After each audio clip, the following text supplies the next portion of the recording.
এই কথা শুনলে তো ঈমান তো বাড়েই। ওয়া ইন্না মিনাল বায়ানি লা সিহরা, কোন কোন বয়ান বক্তৃতা কোন কোন ব্যক্তির এমন যে জাদুর মতো কাজ করে। তো এই যে কবিতাগুলো, এটার দ্বারা কিন্তু ঈমান আরো বেশি বাড়ে। 1 ঘন্টা 2 ঘন্টা 5 ঘন্টা ওয়াজ শোনার চেয়ে একটা কবিতা শুনলে আরো বেশি ঈমান বাড়ে। তবে বিষয় হলো মনোযোগ দিয়ে শুনতে হয়। একটা বয়ান, একটা বিষয় বুঝাইতে যদি 5 মিনিট লাগে, কবিতা 1 লাইনে ওই কথাটা নিয়ে আসতে পারে। কবিতা যদিও 10 লাইন 12 লাইনের, এখানে অন্তত 50 পৃষ্ঠার পড়ালেখা আছে। 50 পৃষ্ঠা, 50 পাতার পাতা সমষ্টি সার সংক্ষেপ হচ্ছে একটা কবিতা। তো এগুলো শোনা, আমরা যে কবিতা পড়ি বই পুস্তকে, এগুলো হইলো এরা কিছু কঠিন কঠিন শব্দ আইনা বসাই দিছে। আগাও নাই, গোড়াও নাই, উদ্দেশ্যও নাই, টার্গেটও নাই। কিন্তু আলেম ওলামারা যে কবিতা লেখেন, এই কবিতাগুলোর মর্ম আছে, ব্যাখ্যা আছে, উদ্দেশ্য আছে, টার্গেট আছে। একটা টার্গেটে নিয়ে মানুষকে পৌঁছায়। কিন্তু আলেম ওলামাদের কবিতা বই পুস্তকে দিবে না তারা। আমাদের সাথে সে শুরু থেকে দুশ্মনী, ইতিহাস গোপন রাখে তারা। সারা বিশ্বে যেই আবিষ্কার দেখবেন, হয় আমেরিকার বিজ্ঞানীর নাম অথবা ব্রিটেনের বিজ্ঞানীর নাম। মুসলমান কি বিজ্ঞানী নাই?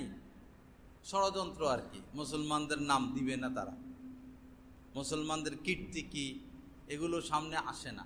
আলেমদের কীর্তি মুসলিম রাষ্ট্রের সামনে আসে না।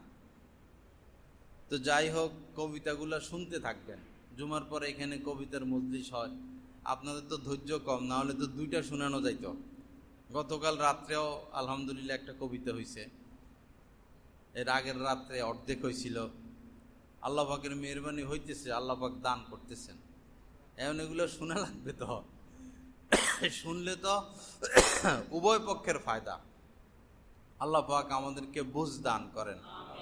আল্লাহর প্রেমে ডুব দিতে হবে, আল্লাহকে ভালোবাসতে হবে, আল্লাহ পাকের পরিচয় অর্জন করতে হবে, মারেফাত অর্জন করতে হবে, আল্লাহ পাকের সান্নিধ্যে পুষতে হবে, নৈকট্য হাসিল করতে হবে, আল্লাহর সাথে সুসম্পর্ক কায়েম করতে হবে। এই হোক আমাদের জিন্দিগি। ব্যবসা বাণিজ্য ছাড়া লাগবে না, চাকরি ছাড়া লাগবে না, পরিবার ছাড়া লাগবে না। সব জায়গায় থাকুক, টার্গেট বানাই যে আল্লাহকে পাবো, আল্লাহ পর্যন্ত বুঝবো। কাজ 2টা, একটা হলো গুনাহ ছেড়ে দেওয়া, আর হলো কোনো আল্লাহর ওলির সাথে উঠা বসা রাখা। উঠা বসা আর কিছু না, সম্পর্ক রাখা, মহব্বত রাখা।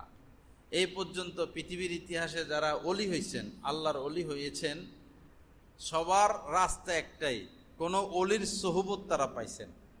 কিয়ামত পর্যন্ত যত মানুষ আল্লাহ পাকের ওলি হবে, নেককার হবে, মুত্তাকি হবে, রাস্তা এটাই, কোনো আল্লাহর ওলির সোহবত, সান্নিধ্য, সম্পর্ক, মহব্বত, ভালোবাসা। এই রাস্তা ব্যতীত আল্লাহ সিস্টেম রাখেন নাই। সিস্টেমই আল্লাহ পাক এটা রাখছেন যে আমার হতে হলে, যারা আমার হয়েছে তাদের পথ অবলম্বন করো, তাদের সাথে সম্পর্ক রাখো, মহব্বত রাখো, তাদেরকে দেখো, তাদের থেকে শিখো। আল্লাহ আমাদেরকে তৌফিক দান করেন, আমাদের মনকে ঘুরাইয়া দেন। বাজারি বক্তাদের বয়ান না শোনা, বাজারি যারা, এদের বয়ান না শোনা। রং তামাশা, রং লাগায় লাগায় কথা বলে, সুর মুর এই সেই, এতে ফায়দা কম, লস বেশি। আল্লাহ ওয়ালাদের বয়ান শুনবেন। আল্লাহ ওয়ালাদের 1 ঘন্টা 5 ঘন্টা শুনে লাগে না বয়ান, 5 মিনিটই যথেষ্ট। একটা কবিতাই যথেষ্ট, 2 মিনিটের বয়ানও যথেষ্ট। প্রতিদিন এমন নিয়ত করেন না যে আমি শোয়ার আগে 1 মিনিট বয়ান শুনবো, অডিও বয়ান। টেলিগ্রাম চ্যানেলে গিয়ে কোনো আল্লাহওয়ালার 1 মিনিটের বয়ান শুনবো। আমাদের মাওলানা তৈয়ব আশরাফ সাহেব আছেন, টেলিগ্রামে বয়ান পাওয়া যায়। আমার শায়েখ আছেন, মুফতি ইয়াহিয়া সাহেব আছেন, যারা তাসাউফ লাইনে মেহনত করে। মুফতি জাফর আহমদ সাহেব দামাত বারাকাতুম আছেন। এই উনাদের বয়ান শোনা, আল্লাহ ওয়ালাদের বয়ান শোনা, অডিও বয়ান শোনা। শোয়ার আগে স্বামী স্ত্রী যে চলো আমরা 2টা মিনিট একটু বয়ান শুনি, শুধু 2 মিনিট অডিও। দেখবেন আপনার 1 সপ্তাহ 1 মাস শুনতে থাকেন, কি ফায়দা হচ্ছে। 2 মিনিট শোয়ার আগে যে 1টা মিনিট শুধু আমরা কিতাব পড়বো, বেহেশতে যাওয়ার বা আল্লাহওয়ালাদের যে সমস্ত কিতাব, এগুলো 1 মিনিট, কামালাতে আশরাফিয়া, বাসায়ারে হাকিমুল উম্মত, হযরত থানভী রহমতুল্লাহ আলাইহির কিতাব, সবার কিতাব পড়া যাবে না। যে লেখক আলেম কিন্তু কোনো আল্লাহওয়ালার সোহবত পায় নাই, তার কিতাব না পড়া ফায়দা নাই। তার কিতাবই পড়তে হবে যিনি কারো সোহবতে গিয়ে এসলা করাইছেন। যে কারো সোহবতে গিয়ে এসলা করায় নাই, তার বয়ানও না শোনা এবং তার লিখিত কিতাবও না পড়া, নূর নাই। কারণ সে তো ইন্টার্নি করে নাই, সে রুগী মারবে। MBBS পাস করছে বাংলাদেশে, বাংলাদেশ ঢাকা মেডিকেল কলেজ থেকে 1 নম্বর, কিন্তু বেচারা ইন্টার্নি করে নাই, এবারে শুধু রুগী মারবো। ইন্টার্নি আসল, দাওরা পড়ছে, মাওলানা সাহেব হয়েছে, এখন সে বয়ান শুরু করবে না, নিয়ম এটা না। তাকে কোনো আল্লাহর ওলির সোহবতে গিয়ে পড়ে থাকতে হবে, ইন্টার্নি করতে হবে, তারপরে সে বয়ান করবে, তারপরে সে লেখালেখি করবে, তারপরে সে মিম্বারে বসবে। এখন দাওরার আগেই শুরু করে, 6, 7, 8 থাকতেই শুরু করে, সুর আছে আর পাবলিক সুরের পাগল, এই অবস্থা। তো আল্লাহওয়ালাদের বয়ান শোনা, আল্লাহওয়ালাদের লিখিত কিতাব পড়া। 2 মিনিট বয়ান শুনবো শোয়ার আগে, 1 মিনিট, যেমন কামালাতে আশরাফিয়া বা বেহেস্তি জিও, বা আমাদের কাছে লিস্ট আছে, কিতাবের লিস্ট নিবেন, এই কিতাবগুলো বাস 1 মিনিট পড়ব। দেখেন না 1 মিনিটের পড়া আপনাকে কোথায় নিয়ে যায়, 1 মিনিটের মোতালা কোথায় নিয়ে যায়। আল্লাহ আমাদেরকে তৌফিক দান করেন। অথবা এটাও করতে পারি যে 5 মিনিটের জন্য কাহারো সোহবতে যাব, 5টা মিনিট। আচ্ছা 5 মিনিট ধৈর্য নাই, একজন আলেমের সোহবতে আমি 2 মিনিটের জন্য যাব, সপ্তাহে বা 3 দিনে বা প্রতিদিন 2 মিনিট করে আমি তার সোহবত নিব। 2টা মিনিট একজন আলেমের সাথে বসেন না প্রতিদিন, 2 মিনিট কি আর বেশি কিছু? যে আমি 2 মিনিটে বসবো, ঠিক আছে 2 মিনিটে বসেন, একজন আলেমের সাথে প্রতিদিন 2 মিনিট করে বসেন।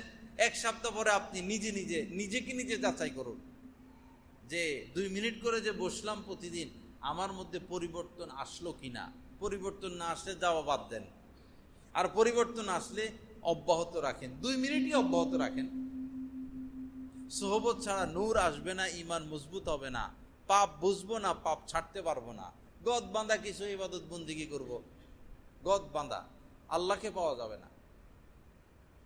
আল্লাহ আমাদেরকে আল্লাহওয়ালাদের সোহবত নসিব করেন। আল্লাহ পাক আমাদেরকে গুনাহ থেকে বাঁচার তৌফিক দান করেন। আল্লাহ পাক হকের ব্যাপারে আমাদেরকে, বান্দার হকের ব্যাপারে সতর্ক সচেতন হওয়ার তৌফিক দান করেন। ওয়া আখিরু দাওয়ানা আলহামদুলিল্লাহি রাব্বিল আলামিন ওয়া সাল্লাল্লাহু আলা নবিয়িল কারীম।